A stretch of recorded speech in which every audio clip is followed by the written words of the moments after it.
My name is Xavier and welcome to a 1.3 preview for perks and perk trees. So in this video I'm going to go through every class. I'll go through the changes to the class perk trees, and then I'll go through the changes to the individual perks, and then lastly I'll give a few of my personal thoughts on what I think this means in the context of 1.3. Now it should be noted in 1.3 one of the running themes is to reduce the number of enemies in every pod, on guerrilla ops mind you, the what is it called, like supply raids and large brawl untimed missions like troop columns. Those aren't changed so much, but the guerrilla ops have fewer enemies in each pod but more pods overall. So that makes pure stealthing missions much more challenging, dare I say almost non-viable much of the time, and it makes smaller squads like 3 to 5 far more viable, and they can get in, fight a pod, fight another pod, and then maybe get out, rather than get in and have to fight the entire map in like 2 pods. So keep that in mind as I go through everything here. So let's start off with the Assault class. We'll use Disco Caddy as an example because I just like to see her once again. Also, apparently channeling her inner sniper here at 84 aim. But regardless, as far as perk locations, everything's the same. Nothing has changed the location, or in regards to location in 1.3. However, there have been a number of changes to individual perks. So Lance Corporal's the same, Corporal's the same, Sergeant the same, everything here is the same. However, Staff Sergeant, Formidable now grants 2 bonus ablative HP rather than 1 bonus armor, which is a pretty big difference all in all. It's actually a little bit stronger in short fights, which in 1.3 are more common, keep in mind, but it's a lot weaker in long-term fights. And so you're not just standing in the open being grazed for 1 with 4 armor over and over and over again, very late game. So Tech Sergeant, there's been 2 big changes. Number 1, close encounters can no longer be used with run and gun, which makes sense because you couldn't use hit and run with run and gun before anyway, and close encounters was quite a bit of an auto pick at this tier. Also though, my favorite change is that hit and run now grants 1 bonus action, just a straight up action point rather than a movement only action point. So this is the old Long War 1 version of hit and run, which was my favorite perk in the entirety of Long War 1. I came to realize I am super excited for it returning on the tree here. So if you do happen to have a high aim assault, it's very, very, very viable to pick hit and run, and then also combo that with the arc thrower stuff for the small squad missions, which I'll get into a little bit later. So Gunnery Sergeant changes. Close Combat Specialist now requires 2 ammo rather than 1. Otherwise, Bring 'em On and Untouchable are the same. And at Master Sergeant, Street Sweepers had, I think, 3 changes. Number 1, the cone is 1 tile shorter, because it was pretty ridiculous before. Number 2, it requires 4 ammo rather than 1, which makes sense because it was like the highest damage perk in the entire game, pretty much. And number 3, it no longer does 50% damage to unarmored targets, it now does a +3 damage, a flat +3 damage to unarmored targets. That keeps the damage from just scaling like ridiculously out of control into the 60 to 80 to 100 damage range on an individual target. Still very strong though, in my opinion. And the last change is Chain Lightning now can no longer be used while you're concealed. So you can't just stun 2 pods in the open and have them be perfectly accessible to tons of grenade spam and stuff like that. So all in all, I feel like the Assault is a lot better off in 1.3. They were super strong in 1.2. Super, super strong. In 1.3, they're a lot more diverse. Their various specs are more viable, I feel. I think my favorite spec of all classes in the early game of 1.3 is actually low mobility, high aim assaults, believe it or not. I love comboing Arc Pulsar with Stun Gunner, especially against pods that have fewer enemies, because you're taking out a larger percentage of the enemies you're fighting in each pod, and getting up to hit and run is just going to be incredibly fun in the early, like, June-ish era of the campaign. I don't know. All in all, I feel like there's a lot of different viability. You still have like the get in your face and blow things up with 1 individual shot. You have like the multiple shots that are close range for close encounters, and hit and run works very well from range. I'm pretty sure the Arc Pulsar Stun Gunner build with hit and run might be the strongest one now. And I guess I shouldn't say I'm pretty sure, but it's pretty good, let's say that.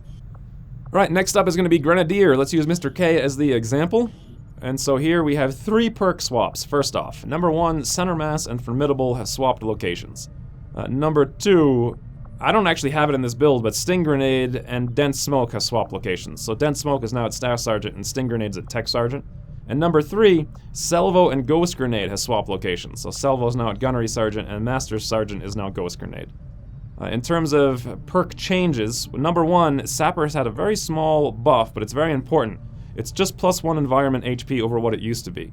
And so what that means is before you had about an 80% chance to blow up environment 10 HP objects at the center of the tile of the explosion, and now it's 100%, just at that one point at the center. So if you guys don't know what that means, basically Sapper's a lot more reliable at blowing up stuff right on the grenade.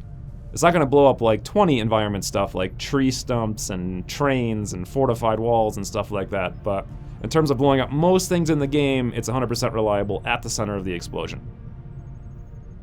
And so formidable changes we already went over, and dense smoke is now 10 defense rather than, it used to, what was it before, like 20? So it's a big nerf to dense smoke, which is good because the AI was completely broken when you used it before, so it's less AI breaking now. Keep in mind it's at Staff Sergeant now, so it's weaker, but it's also sooner in the tree, which is overall okay.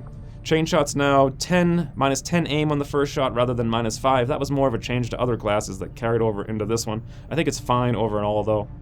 And there was one change to biggest booms and boosted cores, where before biggest booms was allowing dots to stack up like astronomically high, especially with center mass, and now I think it just stacks up 1. So you used to be able to shoot a poison grenade and have it tick for like 4 or 5, and now it's only going to tick for, you know, +1 over what it used to. And otherwise, everything else on the tree is the same, like no big perk changes. So all in all, I feel like utility-wise, early game Grenadiers have had quite a significant buff, actually. Especially with center mass being at Corporal. That is such a huge game changer for me, giving them SMGs on small squad missions like 3 to 5 people. They can both carry a grenade. If you wanted to, you could go rapid deployments. You could run up and shoot something once or twice. The format of 1.3 with less enemies per pod and more pods makes hybrid Grenadiers all that more useful in my opinion. And Sting Grenades was obviously super, super powerful. I'm glad that it's getting moved down to Tech Sergeant, and also Dense Smoke was too AI breaking when it works, so I'm glad it's getting moved up. Otherwise, I'm a little concerned that Salvo is going to be too strong in terms of pulling off epic serial change, but serial chains. Sorry, I kind of slurred that together. But ultimately, serial is a little bit less powerful itself, so hopefully that works itself out. And of course, Ghost Grenade, it's just super, super ridiculous when you could Ghost Grenade as like an assault and then just go Trench Gun for 300 damage. So it probably deserves to be at Master Sergeant. So that's the Grenadier tree, not too many changes all in all. What's the next? Ooh, the Zanai. Okay, this is great. Gunner tree. Zanai is here as well. I have no idea why she never showed up in my 1.2 campaign, but here she is. Massive changes to the Gunner tree. I am super excited about this one. First up is perk location changes. There's quite a few of them on the Gunner tree. So number 1, Flush and Hail of Bullets have swapped location. That's the first thing. Number 2, Demolition and Mayhem have swapped location, right here. Number 3, Formidable, Shredder, and Iron Curtain have all rotated down 1. So Formidable used to be down here, and it's gone down up to the stack to Corporal. Shredder went down 1, and Iron Curtain went down 1. Next up is Rupture and Saturation Fire have swapped locations, and lastly, Kill Zone and Traverse Fire have swapped locations. So there's a lot to comprehend here. I'm super, super excited about this perk tree, but first let's go into individual perk changes. So nothing at Lance Corporal. At Corporal, well, we already went over Formidable. It's now 2 ablative HP rather than 1 armor. But Flush has had 3 significant changes. Number 1, it now actually is guaranteed to do 1 damage. It used to be that oftentimes it would do 0 damage. So that's a small benefit. Not a huge benefit, but a small benefit. It now also has plus 30 aim on the shot rather than the original plus 20. And lastly, and most importantly, it's extremely unique in that now when you use Flush against a target, it grants -10 defense and -10 dodge to that target for the rest of the turn. Which in my opinion is colossal. Because before, there was no way to counter dodge on enemies at all, except for the one PCS that was an individual piece. What is it? Depth perception was it, I think? It granted you -10 dodge against targets when you were at elevation, and it was only for that one character. There was no squad-wide way to manage dodge at all, but now, not only is there, but there's a way to manage defense rather, as well. So I think Flush is an overall huge utility boost for the gunner, especially early in the campaign. There's not too many targets early in the campaign that have lots of dodge or defense, but you can use it against, say, snakes or early mutons or even mechs if they're standing in the open to make them slightly easier, or drones or something like that. So all in all, I think this is a great location for the perk and also a far more utility for the perk. Next up, Hail of Bullets is now 5 ammo rather than whatever it used to be. I think that even might be in 1.2, I can't remember now. Shredder's the same, Mayhem's the same. Chain Shot is now -10 on the first shot rather than -5. It's a slight nerf because it was very, very strong before. Iron Curtain has now had its cone width increased by either 1 or 2 tiles, I can't remember off the top of my head, so it's slightly more usable. And Demolition is now 5 ammo rather than the original 2. So Tech Sergeant, all these perks are the same. Gunnery Sergeant, all the perks are the same. And Master Sergeant, all the perks are the same. So in terms of what this class can do in 1.3, I'm super excited about it because I feel like there's 3 very distinct and very useful combinations. Maybe even like 3 with a bunch of hybrid options thrown in. So in 1.2 I felt like you had the cooldown based gunners with Saturation, Hail of Bullets, and Demolition. And that's pretty much like the strongest build, most people used it. You also had very strong Suppression / Overwatch gunners. I used that quite a bit with Mitch in my 1.2 campaign. It was stronger than I thought it was, but it was still not the best. And those were really the only 2 good builds. But in 1.3, there's 3 very distinct, very powerful builds. So the first build is going to be the Shooter Gunner, the gunner who has high aim and shoots a lot. And you couldn't do this in 1.2 because you couldn't stack Traverse Fire and Rapid Fire. But just the fact that you can stack these 2 things means it's an option for a very high-aim gunner to shoot 3 times every single turn, which is just, in my opinion, really incredible. It's similar to what Rangers can do, but you then have the option of throwing on like Demolition or Hail of Bullets or Flush, so you could Traverse Fire and Rapid Fire or Traverse Fire Train Shot, Traverse Fire Hail of Bullets or Flush or Demolish, all kinds of options for the shooter build based on high aim and low mobility. They're a lot more viable than they used to be. The suppression build is pretty much the same, except for the fact you can now combo Killzone with Combat Fitness, which in my opinion is colossal for that spec. I found that Killzone was okay, but what really makes Killzone is just having access to a little bit more aim, and that's what you get out of Combat Fitness. It doesn't sound like much for aim, but when you stack aim on a suppression build gunner, and then you have the option of killzoning like 8 targets every once in a while, and then you can also suppress like 8 targets, and you also get that extra 4 aim on all these extra shots, it really, really mathematically adds up to a huge benefit. So I feel like the suppression gunner is even a little bit more stronger than it used to be, and it makes a lot more coherent sense than the way it used to be set up before. Especially because Saturation was so overpowered before. It is still overpowered now, because effectively Saturation is bugged and will remain bugged. It says it's a 33% chance to destroy cover, but actually, it's a 100% chance to destroy cover if you're targeting an enemy who is in cover. It's 33% to destroy cover that's just sitting out in the open. So that is incredibly, incredibly strong, and it's a good thing that's at Master Sergeant. It's still probably the best pick overall for any spec of gunner at Master Sergeant.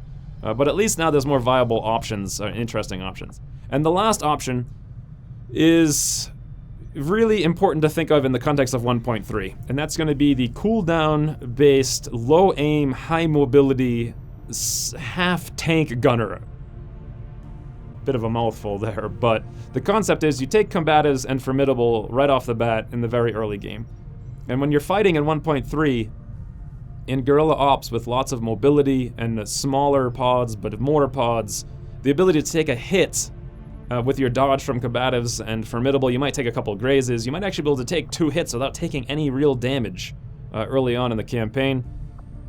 That comboed with the fact that you don't need aim because you're then going to grab Hail of Bullets and Demolition, and you could do whatever you want at Tech Sergeant, and then you could combo that with Rapid Fire and Combat Fitness. God, it's so interesting to me to be able to do this. This is one of the things I loved about Long War 1, was the SMG high mobility build that revolved around moving and then rapid firing. I loved that build, and we can now recreate it, especially with Combat Fitness here. That's a very tanky gunner all in all if you combo Combat Fitness, Formidable, combatives, and they don't rely on aim at all when they're using stuff like Hail of Bullets, Demolish, and you can do whatever you want at Tech Sergeant. So I'm super excited about that, especially early game at 1.3. I think it makes gunners far more viable in 3 to 5 man squads in 1.3, but also more viable just very early in the campaign. I used to always avoid leveling my gunners until like early summer, like June or so, but now I feel like right off the bat they're super useful in 1.3. Alright, next up is Ranger. We'll use Izgator as the example here. There's been, I think, only 2 perk changes overall. One is a little confusing though. So Ever Vigilant's now up here at Lance Corporal. It has swapped, it used to be down here at Tech Sergeant. Where Covering Fire and Ever Vigilant basically swapped, and then Covering Fire and Grazing Fire swapped. So it used to be Covering Fire, Grazing, and then Ever Vigilant, and now it's Ever Vigilant right here, Covering Fire there, and Grazing here. So those 3 perks changed locations. And then the other perk change in this tree was Implacable, replacing Formidable, which is a colossal change in my opinion, one that I love. In terms of individual perks changing, let's see, not a whole lot really. Actually no, Covering Fire now grants a 10 aim malice to any unit you take an Overwatch shot against. And it's not just a Covering Fire Overwatch shot, it's any kind of Overwatch shot. So that if something moves and you shoot at it, it has negative 10 aim for the rest of the turn. It makes the perk a lot more useful, although I'm not sure if it's really all that great still or not. But regardless, at least it's not mostly terrible every time you take it. And then Rapid Reaction, in fact, all Rapid Reaction and Sentinel both have a limitation where they'll only take 1 shot at 1 unit per turn. So you won't get 3 shots at the same unit moving 3 tiles. You'll just get 1 shot at that 1 unit, 1 shot at another unit, and 1 shot at the 3rd unit whenever they're doing something. So this is kind of... it's kind of a nerf and also kind of a buff depending on how you think about it. And if you combo that with the negative 10 aim from Covering Fire, it's interesting. I don't know how it's all going to flesh out. I haven't got this far in 1.3 with Overwatch spec ranges to really see. But in terms of class viability, there's one thing I'm super excited about, and it's mostly Ever Vigilant. So I really like the Son-Off spec, high mobility, low aim Ranger. Dagar was one of those in my campaign. Unfortunately, he died far too early to really shine. But I feel like with Ever Vigilant, it gives you a super bag of options. In fact, I feel like it opens up the class to being useful for officers. Before, I felt like Light 'em Up really needed to be used for Light 'em Up with Shoot 'em officers, or even with Overwatch, if you're going to do that, you could like shoot once and then go on Overwatch. It never really made sense to go officer while having Light 'em Up on a Ranger before, but now, if you're going like hybrid bag of utility, like almost Bard spec, you can grab Ever Vigilant, you can grab Pump Action, Center Mass, Fortify, Implacable. You can do whatever you want down here. Rapid Fire is great, Tac Sense is great, Combat Fitness. I mean, you can do so many things with this spec with the high mobility, like low aim Ranger, comboing that with being an officer and giving up Light 'em Up most of the time makes a lot of sense. You can Light 'em Up sometimes, that's fine. You can like Light 'em Up officer perk, you could officer perk, do something else, shoot once. You could run in, kill something with either Center Mass and Rapid Fire, or your Son-Off and then get Implacable to move away, or you could go all in with Tac Sense and be a tank with Combat Fitness. There's a lot of interesting Bard options going down the middle tree, and having Ever Vigilant here really enables that to just... Again, in the context of 1.3, there's a lot of mobility, there's more pods, and there's fewer enemies per pod, so being able to control them, the fewer people in each pod with Ever Vigilant, is a huge buff, in my opinion, to the class. The hybrid spec for this class, which I always felt was a little weak before. They were great as liaisons, but they were kind of weak overall. Now I feel like they're pretty strong overall as an option. So you have 3 distinct builds: the shooter, like crit build or whatever, your Overwatch build, and then also just an all-out jack-of-all-trades Bard build, which I'm very excited about in 1.3. Alright, so what's next? A Sharpshooter, I'm actually going to skip. There's been a number of changes, but at the same time I feel like that's like the least ironed out tree. Everything else has been ironed out. Oh god, Shinobi is next. Shinobi, oh, Shinobi. Alright, let's go with Ecta. Shinobi's gonna be a mouthful, I'll tell you right now.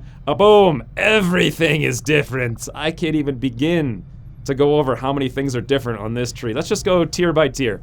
Number 1, Lance Corporal. So Ghostwalker has been nerfed. It's now, it says 40%, it's actually 37.5%. The vision ranges were all changed a little bit. The end game vision of units is a lot less, and Ghostwalker was calibrated to be exactly -3 tiles of vision against most things, most of the game. So Lone Wolf now takes the place of Low Profile, which is interesting. You might think, why would I ever take Low Profile or Lone Wolf versus the new Blade Master being here, which swapped with Cutthroat? And I find there's 3 distinct specs for the Shinobi now. Actually 4. You have like an SMG shooter build, you still have the stealth build, you have the all-out blade build, but then you also have kind of a blade tanky build based on Lone Wolf to get your aim rather than Blade Master. And you even have like a stealth slash tank slash sword build. There's so many builds in the Shinobi tree now, it's insane. But yeah, Blade Master moved up here, Lone Wolf is here, and Ghostwalker is there. It's a little bit weaker than, well, I guess it's not actually technically weaker, it's just more calibrated. So at Corporal, we now have Executioner. And so Executioner is more for SMG build Shinobis, I would think, than Blade Master, because the sword builds are going to kill stuff anyway, so you don't really need Executioner, but Executioner is very good for what we'll get to, I'll explain a little bit later with SMG builds Shinobis.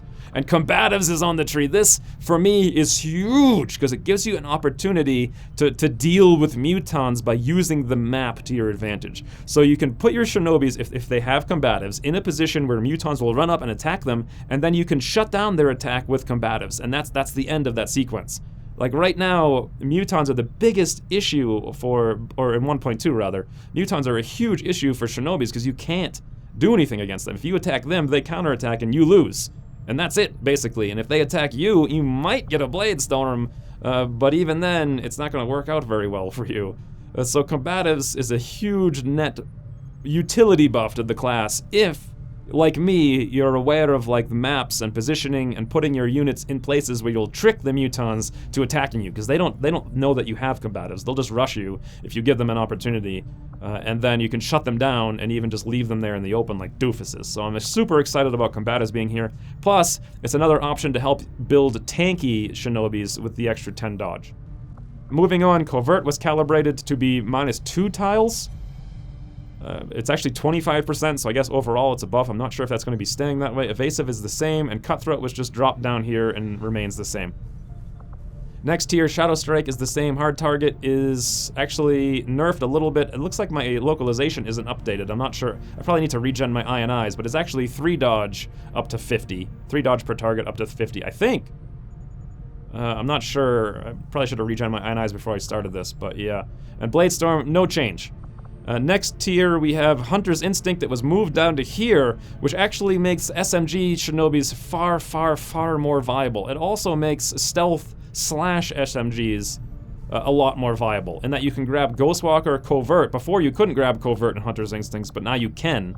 Comboing those two things with either a Hard Target or Shadow Strike, and also Hit and Run. I'm getting ahead of myself though. So Hunter's Instinct is here, that hasn't changed. Tax Sense, we went over the change already, but Reaper has moved up. Yup, Reaper is no longer a Master Sergeant perk. However, it now grants -3 damage on every single kill rather than -1. And the cooldown has been reduced by 1 turn. So you can use it more often, but you won't be able to use it to literally kill like 10 enemies anymore. Instead, you'll use it to kill like, 2 or 3, but you can use it more often to kill 2 or 3. Basically, it's more action economy sooner for the sword build, which was really paling in action economy, versus every other class, which by Tech Sergeant could shoot like 2 or 3 times and do a lot more damage output. So that's there, and then Gunnery Sergeant. Tradecraft has been nerfed a little bit. I think it's 20% now. It's still insanely strong, regardless. Hit and Run has been added to the tree, which really, oh god, Hit and Run versus Tradecraft is an incredibly difficult pick for me, even with a nerfed Tradecraft. Tradecraft is so strong in terms of like getting extra people onto a mission, but Hit and Run with Hunter's Instincts, also so incredibly strong with high mobility SMG Shinobis. However, don't forget, Hit and Run now grants 1 regular action point rather than just a movement point now. We now have a new perk here called Whirlwind. And well, Whirlwind is basically the old Implacable, except it's specific to sword Shinobis. And when you hit a melee attack, you gain a bonus move. So for this, you could run in, attack something once, gain a bonus move, and run away. And this is not necessarily super useful for the all-out killing sword build, but it's very useful for like a tanky sword build where you're mostly tanking, you occasionally do some sorting, and that would be very useful to get in, hit something. All you need to do is hit it, and then you get a bonus move to move away. Rather than before you had to get a kill, which means it was really awkward, because if you got a kill, you oftentimes didn't need to move anymore. So it's a far more useful perk overall. It's not necessarily that strong for a full sword killing build, but that's okay because now you can take tradecraft on the full sword killing build. You could even take hit and run. It wouldn't be bad. You run up to something, shoot it, and then sword it. I mean, it's definitely an option. Conceal now at Master Sergeant was moved down. Rapid fire is now here as well. Again, hit and run, rapid fire, huge, huge, huge option. And the new coup de grace, now 50 aim, 50 crit, and +2 damage against things that are stunned or disoriented. Actually, I think that's things that are stunned, and there's a little bit less against disoriented. I'm not sure exactly, and also panicked enemies. So this enables your Colossal Reaper chains again, if you take it. And again, Conceal's not a bad pick there either, even for the sword build, because you can grab Shadow Strike and Conceal twice, or get 2 Shadow Strikes off in a mission. So all in all, there is so much to say about the sword spec Shinobi, or just the SMG spec Shinobi, or the stealth spec / hybrid spec. The whole class is revamped. I'm super excited about it. It may even be overpowered. But all in all, it's going to be incredibly fun to sort out all the different things and see what they can do. Whereas before, really, the only thing anyone should have done with them is just go full stealth. And not anymore. And now they can do all kinds of things, and it's awesome. Also, special thanks to Johnny Maple for enabling all of that, by suffering through like a whole campaign of being mostly a subpar. Alright, 2 more classes then. We have Specialist and Technical. Who do we want to grab here? Let's grab Alondra. She met an early demise in my campaign, being a failed extract, but here she is as a Specialist. So Specialist, the whole tree, again, lots of changes. So perk swaps. Number 1, Revival and Medical have swapped location. And number 2, Sentinel and Cool Under Pressure have swapped location. So you now have Sentinel at Lance Corporal. Number 3, Trojan and Failsafe have swapped location. And number 4, Full Override and Killzone have swapped location. So this is probably a lot to process here, seeing it for the first time. But basically, there is a lot more opportunity now to make more useful Overwatch spec specialists early in the campaign where you need to keep moving in 1.3 to fight lots of smaller pods. And then having Sentinel and covering fire actually helps quite a bit in that context. So you can move Overwatch, stuff like that. Revival was obviously way too strong at Corporal. It was just an absolute auto-pick no matter what. It's now very difficult to give it up to take Sentinel. And it's an extremely difficult choice between that and Combat Protocol.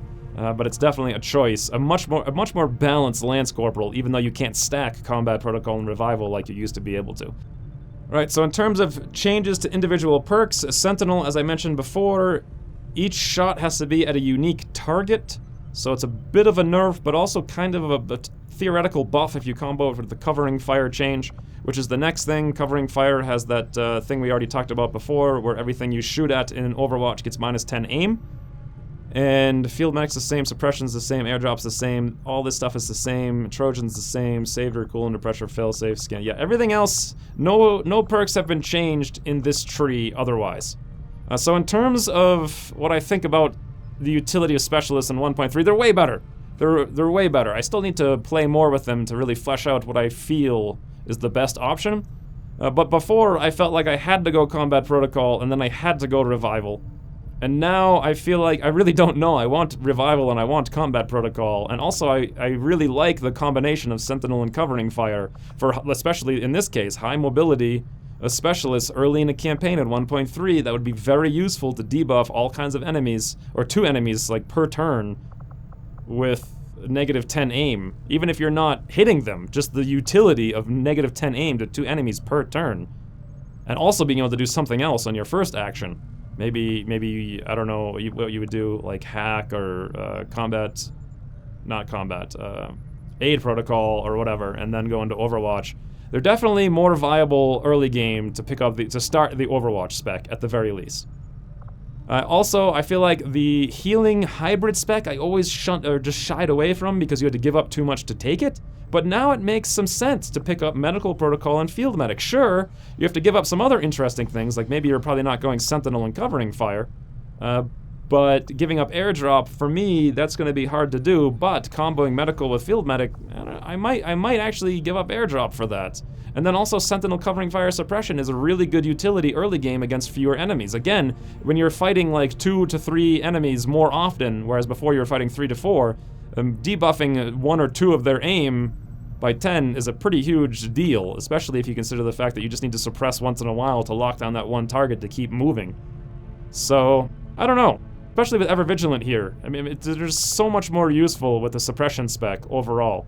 And then I also really like the fact that Trojan and Failsafe is swapped, mostly because Failsafe felt a little too strong in terms of like solo, like run in and just like hack something specialists that were more gamey than actually fun. Whereas Trojan, you could go like full hybrid, or even you could go mostly Overwatch spec and still grab Trojan and still make use out of it with just that one perk, or make use out of your hacking without giving up too much to do it.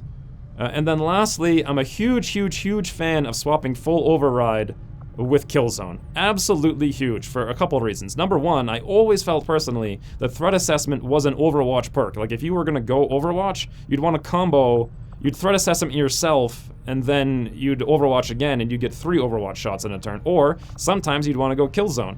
And now you have the options to take all of those perks, rather than before you had to pick either Threat Assessment or Killzone, and Threat Assessment always won out in my opinion. Also, a full override now is away from Capacitor Discharge, which makes your full hacking specialist all the more stronger. And I always felt that full override just came online a little too late to matter in terms of gaining resistance mechs, which is fixed by the way in 1.3. You should gain them far more often than you do in 1.2, which is almost never. But having this here, allowing that to allowing it to combo with Capacitor Discharge makes full hacking specialists very interesting. Also though, it makes combo hybrid spec specialists interesting as well, like a few medic perks, a full override and Capacitor Discharge. You're not giving up too much. Maybe you give up Failsafe or Trojan, or maybe you don't. There's a lot more viability, in my opinion, for stacking all sorts of cool things, especially considering Restoration and full override together is a really interesting combo to me as well. So I don't know what I'm going to do with Specialists in 1.3, but I know this, they're a lot more viable. It sucks giving up the Combat Protocol Revival combo that I always relied on before, but honestly in 1.2, to me, it felt like all Specialists was Combat Protocol plus Revival Protocol. I didn't care about anything else they could do, I just wanted those 2 perks. And now I might care about the other stuff they can do. Yeah, so that's my basic premise on Specialists. They're far more interesting, at least. And last but not least, the technical. I'm a technical in this camp. Feel good, Dr. Feel Good. You gotta be kidding me. Anyway, here I am. I just can't get away from it, guys. A technical for life, it would seem. But let's go through the technical changes. There are some. So as far as perks that have changed location, actually there's none. There's no perks that have changed location at all. It's all the same layout. Now, in terms of individual perks and how they've changed, well, number 1, Rouse used to do like almost exactly always 1 damage. I think it was like a 10% modifier or a 20% modifier. Even like at the very late game, it'd be like 1 damage, sometimes 2. Now it does 50% damage. So it will scale up a lot better than it used to. Also, technical, what is this thing? The Gauntlet? That scales up a lot better now in 1.3 as well. The Tier 2 now does 6 damage on average with the Flamethrower, and the Tier 3 now does 9, so a considerable buff. I think it went from 5 to 6 and 7.5 to 9. And in addition, Rouse is now half of that in every case, rather than being like only 20% of it. So Rouse is a lot better, that's for sure. Next, actually Napalm X is the same. Concussion Rocket has had so many changes, I can't even list them all. It does increased environmental damage, it does increased damage, the chance to stun is gone like way up, the chance to disorient's gone way up, it does a lot more stuff. I don't even remember off the top of my head what all of it is, but it's a lot of stuff. So it should be better anyway than it was. It still leaves the smoke in the area, which some people are going to complain about, I'm sure, but it's a lot more viable in a small squad mission to move up, throw out a concussion rocket, and then keep moving and stuff like that.